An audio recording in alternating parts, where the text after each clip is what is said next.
Alors, qui fut Diego Cao?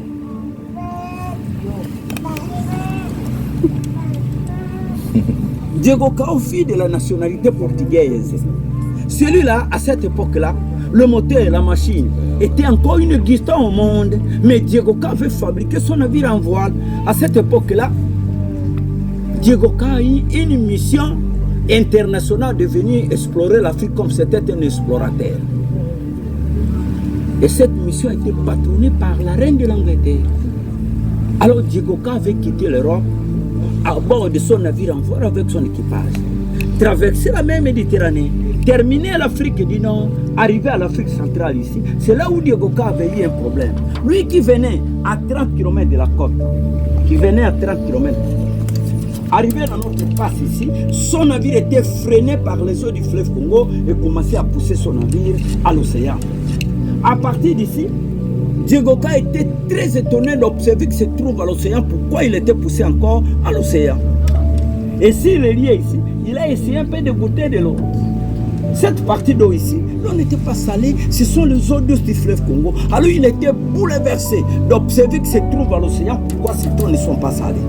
C'est ainsi qu'il avait quitté ce milieu, rendu dans notre zone de l'embouchure du fleuve Congo. Notre zone de l'embouchure du fleuve Congo, de la pointe de Boulambemba à la bouée est là. Le poteau que vous voyez là-bas, vous voyez un poteau? Oui, c'est ça. La bouée, nous appelons ça la bouée en termes techniques de la navigation. Mais on a donné ça le nom de Stella, la bouée Stella. Alors pour vous, c'est une balise. Une balise, c'est quoi? Ce sont des signaux navals qu'on avait certainement implantés pour guider les navires en déplacement. Et cette balise guide les navires en provenance de l'Europe, de l'Amérique, de l'Asie, de l'Océanie en destination de Boma et de Matadi. Et Diego Cao, dès son arrivée ici, il a essayé un peu de goûter l'eau, mais l'eau était très salée. Et c'est là qu'il avait compris que ce sont les eaux salées de l'océan. Et ensuite, il s'est introduit dans les 2 km. Au niveau des 2 km, il a été violemment poussé. C'est là qu'il avait compris ceci. De l'autre côté, il était poussé. De l'autre côté, il était violemment poussé. Comme il était violemment poussé, il avait quitté les 2 km, rendu aux eaux salées ici, où il avait observé la pénétration du fleuve à l'océan, où Diego Cao nous avait signifié qu'il a découvert notre embouchure du fleuve Congo en 1482 au 15e siècle. Après l'observation de ces milieux, il était rendu aux eaux salées, ici quelque part. Et là, il avait mouillé son ancre. Et rendu à Boulambemba à bord d'une pirogue qui était à bord de son navire. Sur place à Boulambemba, l'île que vous voyez là-bas, il avait trouvé là-bas des tribus, les Baviri et les Bawoyo. Mais les Baviri et les Bawoyo qui étaient à Boulambemba. Et actuellement, les Baviri, ce sont certainement immigrés de Banana, de Mwanda à Pointe-Noire.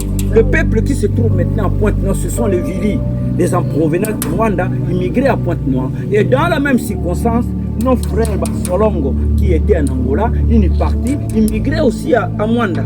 C'est ainsi qu'à Mwanda, nous avons 2 grandes tribus, les Bavili, les Bawoyo et les Basolongo, et une partie de Bayombe. Et sur place ici, Diego Cao avait trouvé les Bavili et les Bawoyo. À cette époque-là, les Bavili n'étaient pas encore rendus à Pointe-Noire. Et Diego Cao les avait approchés. Ces jeunes gens étaient curieux de voir pour la première fois l'homme blanc. Mais Diego Cao leur posait des questions en français, en anglais, en espagnol, en portugais. Ceux autres n'étaient pas en connaissance de toutes ces langues-là, il n'y avait pas la communication.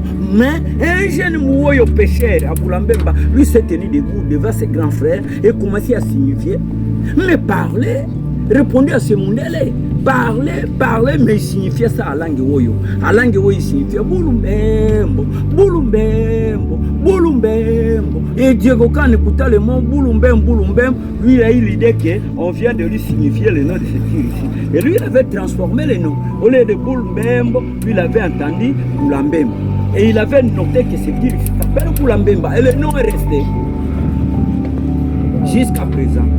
Alors, Diego Cao, il avait quitté ce milieu, s'est mis à bord de sa pirogue à bord de son navire, puis il était rendu jusqu'en Afrique du Sud. Après l'Afrique du Sud, qu'il était de retour en Europe, où est allé officialiser qu'il a découvert l'embouchure du fleuve Congo en 1482 au 15e siècle.